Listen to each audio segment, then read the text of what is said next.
Bonjour à tous, et bien voilà, ça y est, c'était la dernière Coupe du Monde de Cristiano Ronaldo. Il nous quitte sur ce match assez vraiment décevant de la part du Portugal, on va en parler. Et aujourd'hui, on va également parler du match Belgique-États-Unis, qui a été aussi assez particulier. Il y a eu plein d'histoires autour. Le match en soi était inattendu et tout. Mais en tout cas, voilà, on va commencer par le Portugal, Portugal-Espagne. Méga affiche sur le papier. On s'attendait vraiment à un festival, à un feu d'artifice. Mais quand on regarde bien, aucune des deux équipes n'avait convaincu personne. Déjà, le Portugal, quand tu regardes bien, ils ont fait deux matchs nuls en phase de poule. Bon, voilà, c'était contre le Congo qui avait été très solide. Ils l'ont montré par après contre les Anglais et contre la Colombie qui est un très bon outsider potentiel demi-finaliste et tout. Mais ça, il n'y a pas de problème. Et puis ensuite, de l'autre côté, l'Espagne, qui, mine de rien, n'a encaissé zéro but sur cette Coupe du Monde, mais qui n'a absolument pas montré le même visage qu'en 2024, même s'ils ont exactement les mêmes joueurs. Certains plus forts d'ailleurs, certains moins forts. Mais en tout cas, voilà, l'Espagne qui n'a convaincu personne, mais qui est toujours capable de très bonnes actions parce que l'Espagne, c'est une équipe d'instant. Donc en gros, l'Espagne, même s'ils ne dominent pas le match, suffit qu'ils fassent, ils enchaînent 4-5 passes en un temps et ça peut vraiment avoir un déclic et l'Espagne, le danger peut venir à tout moment, comme contre le Portugal, justement. Les deux équipes ont été vraiment assez neutres, elles se sont neutralisées. Aucune équipe n'a vraiment été dominatrice, même moi je ne retiens aucun joueur de cette rencontre. Personne n'a vraiment été hyper bon. Yamal pas top, Nuno Mendes pas top, le milieu de terrain du Portugal atroce. Mais en tout cas, quand on regarde le but de l'Espagne, ça vient de Merino qui joue vite, boum, passant un temps, Rodri et tout, et boum, but. Voilà, donc l'Espagne, ils n'ont pas du tout fait un excellent match, hein, je dis pas, mais overall, voilà, allez, l'Espagne mérite un peu parce que ils ont montré des meilleures choses que le Portugal et ils ont eu envie de gagner ce match. Et le Portugal a vraiment joué comme si ils étaient pas du tout favoris de ce match, comme s'ils attendaient, en fait, ils reculaient. Ils étaient toujours derrière, ils avaient peur, ils étaient hésitants, ils n'osaient pas trop assumer leur jeu et tout. Et l'Espagne, eux, ils ont juste forcé tout le long sans être vraiment très bons. Mais bon, voilà. Au final, l'Espagne gagne parce que moi, je m'étais dit que au final, le plafond de l'Espagne est meilleur. En gros, sur les potentielles actions qu'ils sont capables de faire, c'est meilleur que ce que nous avait montré le Portugal.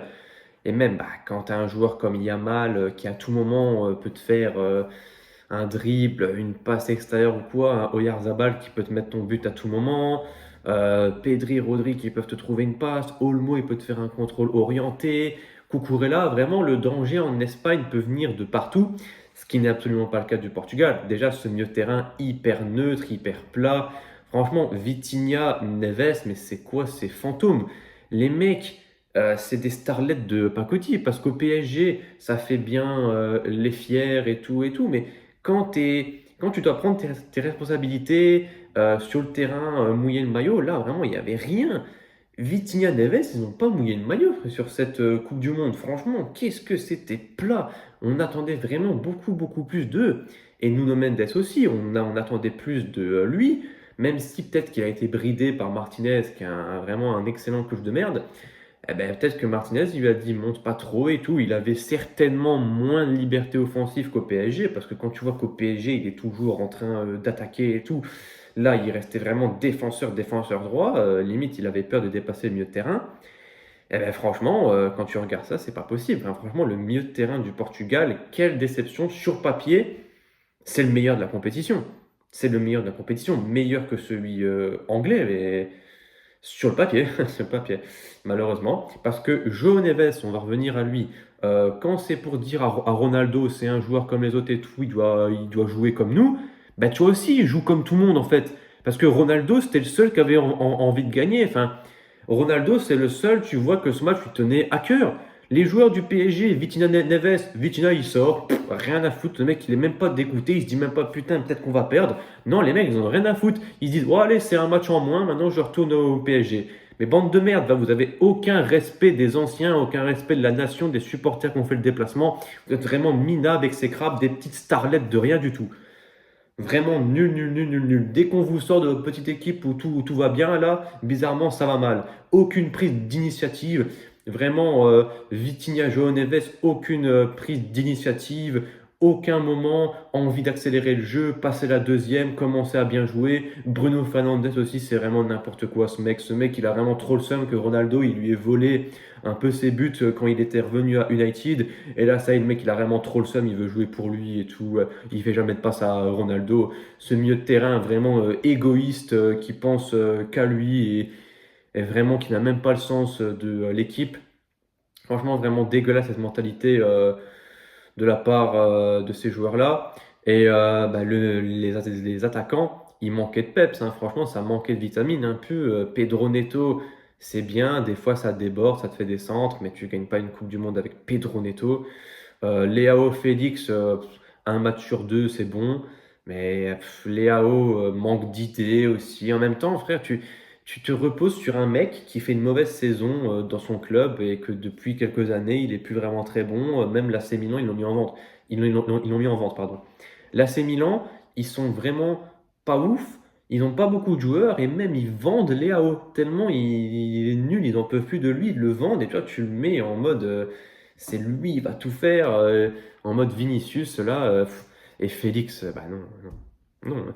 Non, oui, Félix a été bon contre l'Ouzbékistan. Oh, bravo, l'Ouzbékistan. Là, c'est l'Espagne. Ah ouais, ouais, ouais, ouais. Tu ne veux pas jouer contre l'Ouzbékistan comme quand tu joues contre l'Espagne.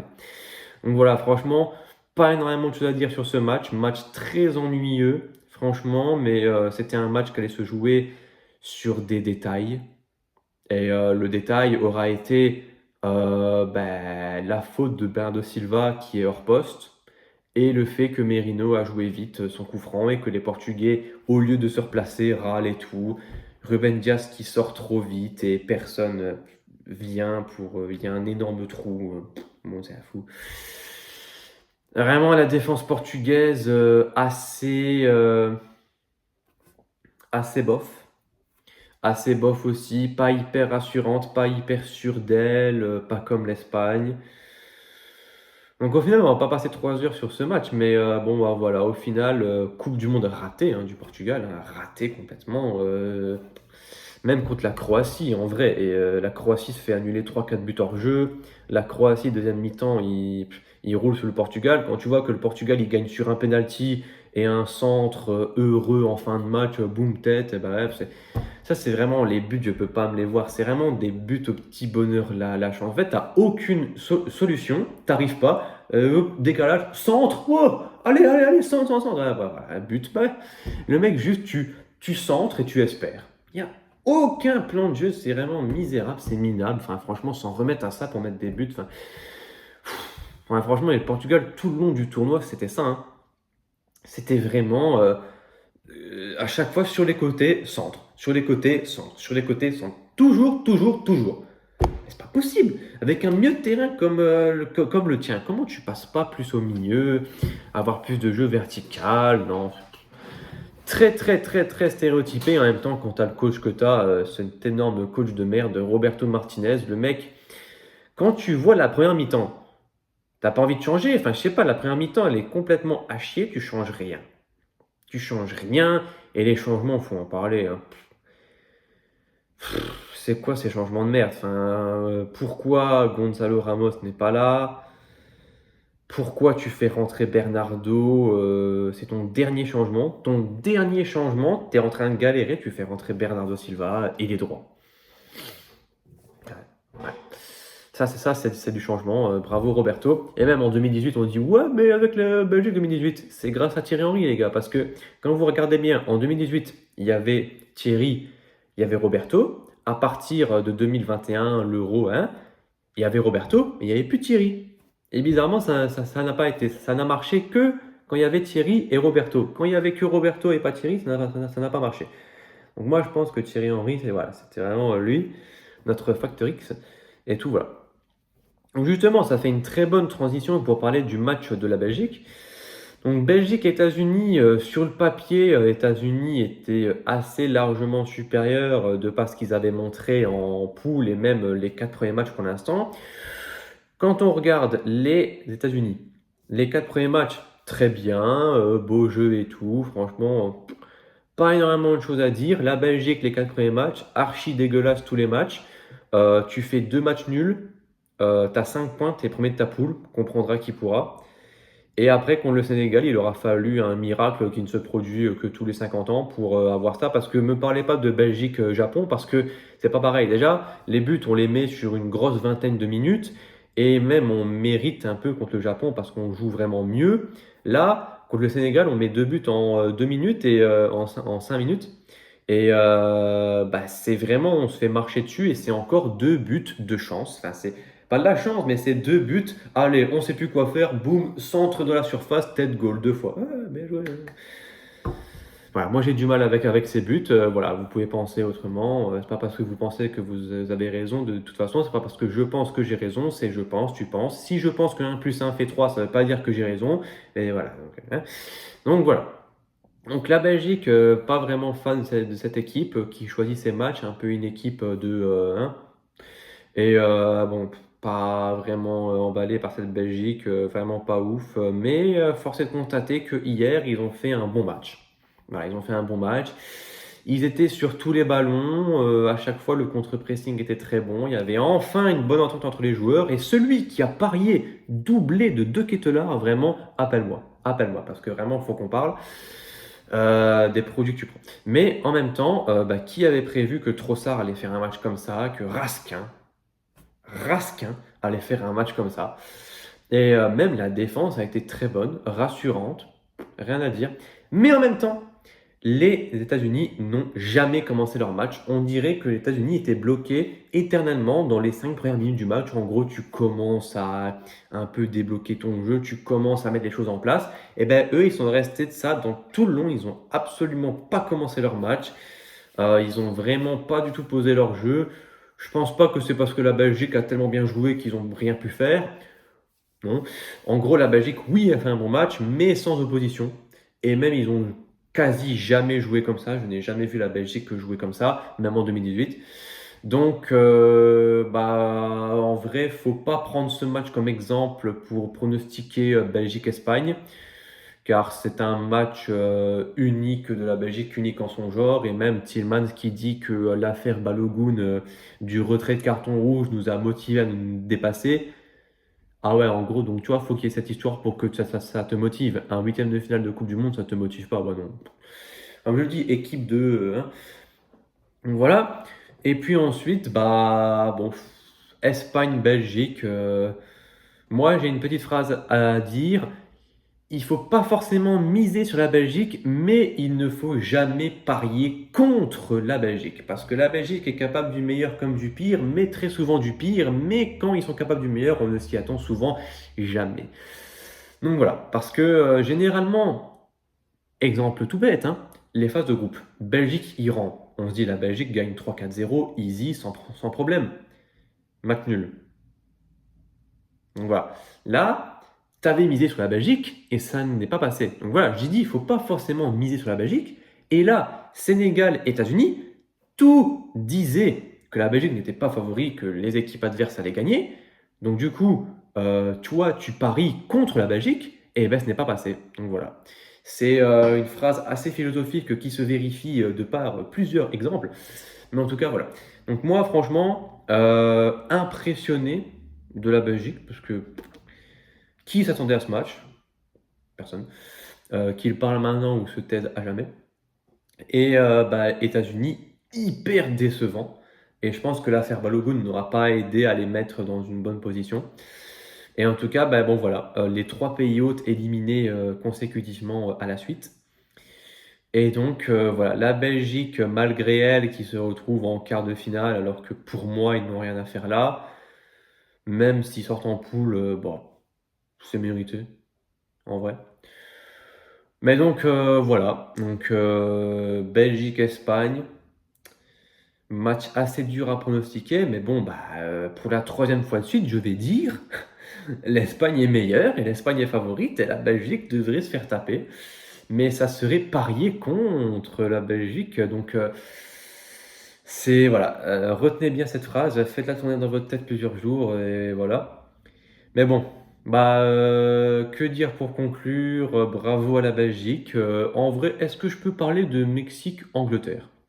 On a le temps, hein? Je suis à combien de minutes? 15. Bon allez, on va parler vite fait. Donc moi tout d'abord, très grand supporter de l'Angleterre, de la Première Ligue, de la culture anglaise. Franchement, j'adore. Je ne suis pas anglais, enfin peut-être pas, peut-être que j'ai des ancêtres, je sais pas quoi. En tout cas, j'adore vraiment tout ce qui est anglais. Et moi, franchement, depuis franchement 2021, je supporte vraiment à fond l'Angleterre, même pas depuis la finale, depuis le début du tournoi à l'Euro, vraiment, je les supporte beaucoup parce que c'est des joueurs que je vois jouer toutes les semaines, comme je regarde la Première Ligue. J'aime bien ces joueurs, j'aime bien cette équipe, j'aime bien la mentalité, j'aime bien le groupe. Donc voilà, franchement, cette équipe a tout pour me plaire. J'aime bien le jeu, j'aime bien les joueurs et tout.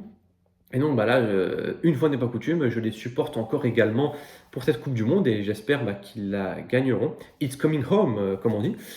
Et donc, l'Angleterre qui a été bonne, franchement, depuis que Thomas Tuchel est là, ça fait vraiment beaucoup de bien parce que Southgate, avec sa tête de con là, franchement, merci, au revoir. Et franchement, il a fait des choix forts, il a privilégié l'équipe aux joueurs, ça, franchement, chapeau. Et franchement, l'Angleterre, c'est pas comme avant. En fait, à l'Euro, ça jouait mal malgré les très bons joueurs, mais ça gagnait comme la Belgique, en fait. Au petit bonheur, la chance, ça passait, on ne sait pas trop comment. Mais là, ils gagnent parce qu'ils sont meilleurs, que c'est mérité, que c'est une meilleure équipe. En phase de poule, le 4-2 contre la Croatie, vraiment festival of football. Quel match magnifique. Après, contre le Ghana, 0-0, mais en vrai, performance all-time des Ghanéens. Vraiment, les Ghanéens, la défense, elle était waouh, quel mur incroyable. Et même dans ce match, l'Angleterre a réussi à avoir des occasions. C'est pas que l'Angleterre a été en manque de créativité ou n'a vraiment pas su trouver la solution face à ce bloc ghanéen. C'est que le Ghana a extrêmement bien défendu et que l'Angleterre a même, dans ce cas-là, réussi à trouver des options de passe, même l'occasion en fin de match de Kane. Enfin bon, ce match nul n'a pas eu de répercussions sur la suite. Et après, 2-0 contre le Panama. C'est un peu le même système. Le Panama qui joue très défensif, mais l'Angleterre a réussi à trouver la faille. Et donc là, contre le Congo, c'était pareil. L'Angleterre, ils ont fait 3 matchs consécutifs de gros blocs bas bien défensifs. Et malgré le but très rapide de Sipenga, que Pickford est un peu fautif dessus, ils ne se sont pas laissés abattre. Ils ont continué, ils n'ont pas paniqué. Et ça allait bien venir à un moment ou à un autre. Et l'Angleterre, pour l'instant, évite les prolongations à tous ces matchs. Donc ça, c'est aussi un bon point pour la confiance. Et le sauveur, Harry Kane, et même on ne peut pas dire que c'est vraiment lui le seul unique sauveur. Très bon match de Elliot Anderson, que j'adore. Quel joueur incroyable. Elliot Anderson, merci mon Dieu. Bellingham, Gordon, incroyable et tout. Et donc, voilà, ce match contre le Mexique, franchement, ça allait être un match chaud dans tous les cas. Parce que déjà, Mexique à domicile, le Mexique qui fait le parcours le plus loin de son histoire. Parce que, oui, ils n'ont jamais été plus loin que les huitièmes, mais ils ont gagné leur cinquième. Ils ont atteint le cinquième match de la Coupe du Monde, c'est ça que je veux dire. Et donc, voilà, l'Angleterre favorite sur ce match, mais attention au Mexique, qui allait être dans une bonne dynamique complètement fou. Donc ce match a déjà commencé avec 1 heure de retard, donc déjà j'avais veillé jusque 2 heures pour regarder le match, là 3 heures, je me suis dit ouais non je vais pas le regarder, mais bon. Après je me suis dit bon, soit je me couche à 4 heures, soit je me couche à 5 heures, ça fait pas une grosse différence, hein, je suis déjà au fond, autant creuser encore. Et donc, vraiment, je n'ai absolument pas regretté parce que ce match, franchement, les matchs de 3 heures du matin, c'est vraiment la bonne théorie que quand le chat n'est pas là, les souris dansent, hein, parce que vraiment, ce match était complètement fou. Vraiment, même les gens qui avaient du mal à rester éveillés tard, franchement, c'est impossible de s'endormir devant ce match. C'était tellement fou comme match, il y a eu de l'action de partout. Et l'Angleterre a vraiment fait un excellent match. L'entame était un peu compliquée. Les 20 premières minutes, le Mexique était vraiment en feu et tout. Mais au final, après la 30e, l'Angleterre a enfin mis le pied sur le ballon et a enfin commencé à vraiment jouer son jeu. Et là, Bellingham, 2 buts en 38 secondes, le doublé le plus rapide de l'histoire de la Coupe du Monde. Et Bellingham, Belligol, qu'est-ce que tu veux que je te dise? Et ben franchement, magnifique Bellingham. Je t'embrasse, Jude. Je ne suis jamais descendu du train. Tous ceux qui disent que tu es moins fort que Pedri, euh, allez jouer de la flûte. Et ben donc, voilà, l'Angleterre, ils ont eu zéro occasion avant les buts de Bellingham. Ils ont eu deux occasions, bam, deux buts, efficacité incroyable. Et donc voilà, après le Mexique, ils ont remis un but très rapidement sur un peu un cafouillage, le ballon qui ressort, Quinones qui allume Pickford, miskin. Et après, ben, le Mexique, là, ils ont vraiment poussé comme des malades jusqu'à la mi-temps. Là, franchement, je ne sais pas comment l'Angleterre a tenu. Il aura fallu un sauvetage héroïque de Bellingham. Franchement, c'était super chaud. Mais au final, l'Angleterre termine cette première mi-temps avec l'avantage au score et reprend cette deuxième mi-temps assez bien. Voilà, ils ont la possession et tout, ils font leur jeu et tout, tranquillou. Et après vient ce carton rouge de Kwanzaa. Kwanzaa qui faisait vraiment un match excellent, c'était le meilleur défenseur anglais pour moi, alors que c'était pas son poste. Match excellent de sa part et carton rouge malheureux car le tacle est beau, mais malheureusement sa jambe elle vient au-dessus de la balle et il glisse et enfin, ça tape. Après le mec il fait aïe aïe aïe en mode on lui a cassé la jambe, le mec il est en train de courir 2 minutes plus tard. Allez, va te rhabiller là. On n'a même pas fait venir les soigneurs ou quoi, le mec ça y est. Donc oui, il y a carton rouge, mais voilà. Triste, triste en vrai. Donc du coup, l'Angleterre, ils se découragent pas, ils continuent, en même temps ils ont l'avantage. Et après vient le penalty qui vient de rien, un dégagement de Pickford et tout sur Kane. Et après Gordon qui décale bien le ballon pour que le gardien prenne dans ses pieds. Penalty que Kane transforme, magnifique. Donc là c'est 3-1 alors que l'Angleterre est à 10. Donc ils se mettent un peu plus à l'abri. Et là, paf, penalty pour le Mexique. Aïe, aïe, aïe, aïe, aïe, aïe. Encore une fois, malheureusement, Kane qui transforme un penalty et qui en donne en contrepartie au Mexique. Voilà, la vie n'est qu'un équilibre finalement. Et bah, en vrai, le penalty, c'est un penalty VAR hein, parce que ce genre de penalty, c'est compliqué de le donner sans la VAR parce que Kane, il veut dégager le ballon, il regarde que le ballon. Et bah, t'as le mec très vicieux qui vient mettre son pied pour que Kane lui tire dedans. Le mec, à aucun moment, ne veut reprendre le ballon. Hein. Le mec, là où il a mis son pied, c'est pas pour reprendre le ballon. Hein. C'est pour que Kane lui tire dedans. Donc, ouais. Ouais, donc penalty transformé par Jiménez.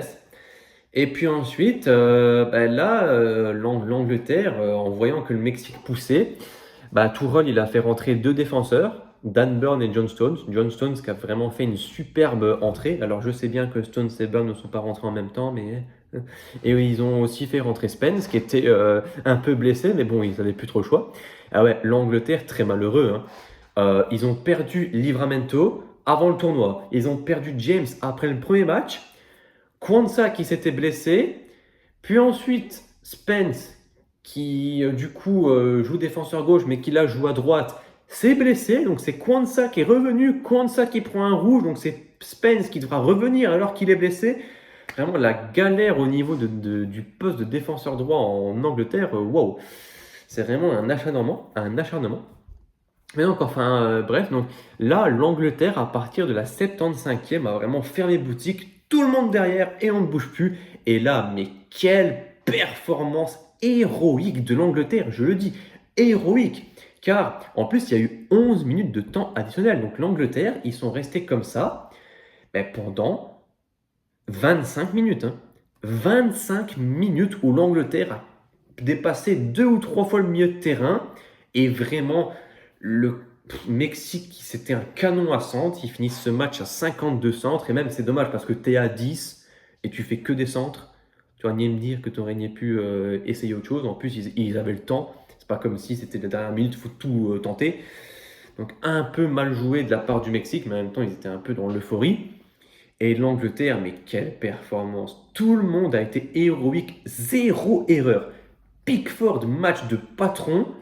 Il fait des arrêts, des dégagements dans cette fin de match. Burn, match héroïque. Spence, toujours des tacles dans la surface, des déviations, bam et tout.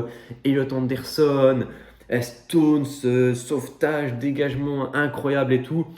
Franchement, en plus, Dan Burn, c'est vraiment le type de match qui lui convient parce qu'à Newcastle, souvent, Newcastle en fin de match, ils ont beaucoup de mal à finir les matchs. Donc c'est souvent dans cette physionomie que Dan Burn finit ses matchs du côté de son club. Donc Dan Burn, franchement, le mec, il est programmé pour ce match, hein. Le mec, il commence déjà le match en étant décoiffé, en étant tout transpirant, bouche grande ouverte. Le mec, il commence le match fatigué comme s'il venait de jouer 80 minutes. Et waouh, héroïque de l'Angleterre. Franchement, il y aurait eu très peu d'équipes qui auraient tenu 25 minutes face à un Mexique qui bombarde autant ta surface. Et waouh, franchement, énorme, immense bravo. C'était vraiment méga chaud. J'étais hyper stressé devant le match. J'étais vraiment à fond. À 4h30 du matin devant ma télé. J'étais hyper à fond pour ce match. Franchement, énorme performance de l'Angleterre et aussi Tourelle, hein. Tourelle, il a vraiment pas perdu le fil de ce match, il n'a pas paniqué, il a fait des choix forts, il s'est dit bon ok les gars là ça va être dur de ressortir, vas-y on met tout le monde derrière et on voit parce que en même temps, si le Mexique remettait un but, qu'est-ce que tu fais en prolongation? T'as sorti Kane, t'as sorti Saka, ton seul joueur offensif qui te reste c'était Bellingham qui était complètement cramé et Gordon. Donc je sais pas comment, en plus le Mexique, ils ont fait rentrer 4-5 attaquants là, j'abuse un petit peu, mais en gros le Mexique il jouait à deux défenseurs, limite plus rien à foutre, et l'Angleterre a deux attaquants, donc franchement la prolongation elle aurait été hyper particulière, et elle aurait peut-être pas tourné en faveur de l'Angleterre, mais en tout cas l'Angleterre, match héroïque vraiment à ressortir, à écrire dans les livres d'histoire, et quel match vraiment de l'Angleterre, waouh, c'était fou. C'était vraiment dingue. Et en plus, à 10, à partir de la 54e, ils ont joué 50 minutes à 10, hein. Plus d'une mi-temps à 10. C'était fou. C'était fou. Et donc, franchement, l'Angleterre, ils n'ont pas eu beaucoup d'occasions, mais bon, ils te mettent 3 buts, un sur penalty, mais bon. Mais donc, même l'Angleterre avec pas grand-chose, ils savent être très dangereux. Donc là, hâte de voir contre la Norvège, parce que la Norvège va pas jouer bloc bas. Et c'est entre guillemets la première fois depuis la Croatie que l'Angleterre va jouer dans un match ouvert où les deux équipes vont jouer et où ils vont jouer, j'espère, à 11 contre 11 tout le match. Donc là, franchement, l'Angleterre, ça va enfin être leur premier match normal qu'ils vont jouer, c'est-à-dire sans bloc bas, sans contrainte et tout. Donc là, ils vont enfin pouvoir montrer ce qu'ils ont dans le ventre. Donc voilà, hâte de voir ça. Merci, au revoir.